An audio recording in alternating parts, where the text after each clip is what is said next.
ఈ లోకం ఒక మాయని తెలుసుకున్నాను.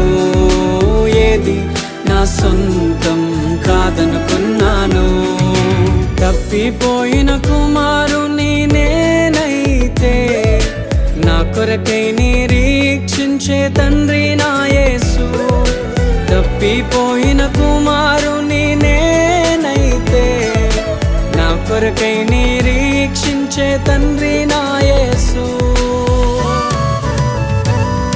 ఈ లోకమంతా నేను వెతకినా నాకు లేదయ్యా ఎక్కడా ఆనందం.